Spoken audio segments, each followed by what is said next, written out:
नमस्कार साथियों, मैं पंडित दिनेश कुमार दुबे शास्त्रीय अनुभूत चैनल के माध्यम से आज मैं आप लोगों को ग्रहों का खेल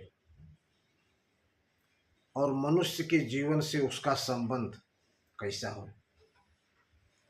पंच तत्वों से उसका क्या संबंध है, मनुष्य को कैसे अपने वश में करता है, इन सब चीज़ों पर थोड़ा प्रकाश डालेंगे। देखिए, ये प्रकृति है। प्रकृति का एक अजीब खेल है। आकाश में विचरण करने वाले ये जो ग्रह हैं, ये आदमी को अपने कर्मों से उसको समेट लिया है।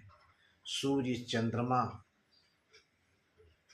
मंगल, बुध, गुरु, बृहस्पति, शनि, राहु, केतु, ये जो 9 ग्रह आकाश में हमेशा घूमते रहते हैं, इनका अपना एक अलग ही, समझ लीजिए, संसार है, अपनी अलग ताकत है। और उसी तरह से ये 9 ग्रह 9 तरीके की ताकत मानी जाती है। और ये करते क्या है? ये जो हमारा पंच तत्वों से बना शरीर है, ये पंच तत्वों को आपस में समेट कर पंच तत्वों को 9 ग्रहों में समेट लेते हैं और 9 तरीके की ताकत बना देते हैं और समय समय पर अपना अधिकार, अपनी ताकत का प्रयोग करते हैं। हर एक ग्रह का समय अलग अलग होता है। जैसे लोहे को चुंबक अपनी ओर खींचता हो, वैसे ये ग्रह हमेशा अपनी ओर खींचते रहते हैं। हर एक व्यक्ति की अलग अलग पहचान होती है, अर्थात जन्म के समय आकाश ग्रहों की स्थिति कैसी है, जो ग्रह उस समय उस व्यक्ति के बच्चे के नज़दीक हो, जब पैदा होते समय उसका प्रभाव उस पर ज़्यादा पड़ता है। इसी को जन्म कुंडली में जन्म लग्न कहते हैं। तो साथियों,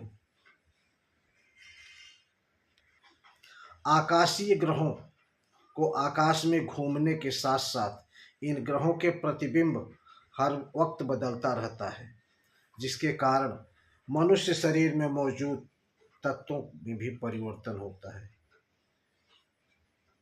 मनुष्य शरीर में मौजूद तत्वों में भी परिवर्तन होता है।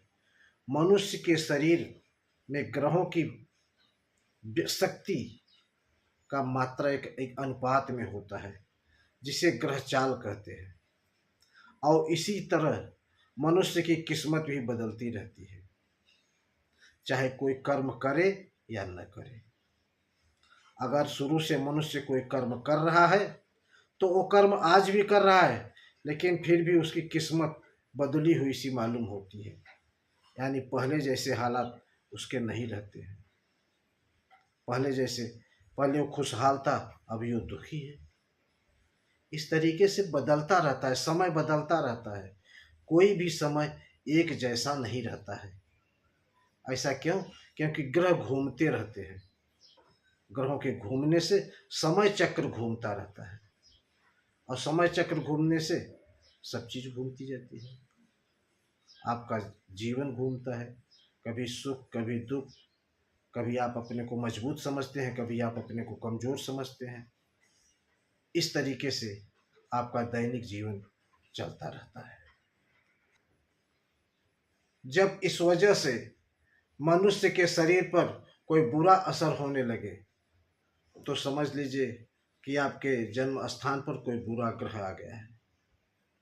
अब अच्छा अगर होने लगे तो उस समय कोई अच्छा ग्रह चल रहा है। देखिए, इस तब्दीली को हम 2 तरीके से जान सकते हैं। पहला तो है हस्तरेखाओं के ज्ञान पर, हस्तरेखा देखकर, और दूसरा है ज्योतिष शास्त्र के अनुसार जन्म कुंडली के आधार पर।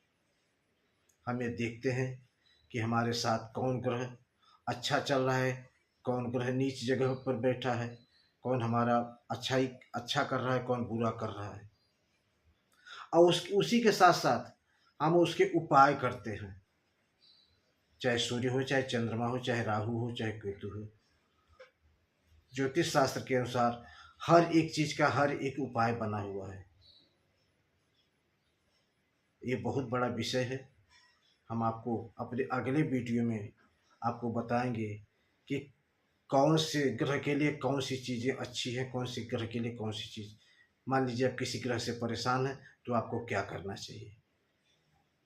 आज के लिए इतना ही। धन्यवाद साथियों।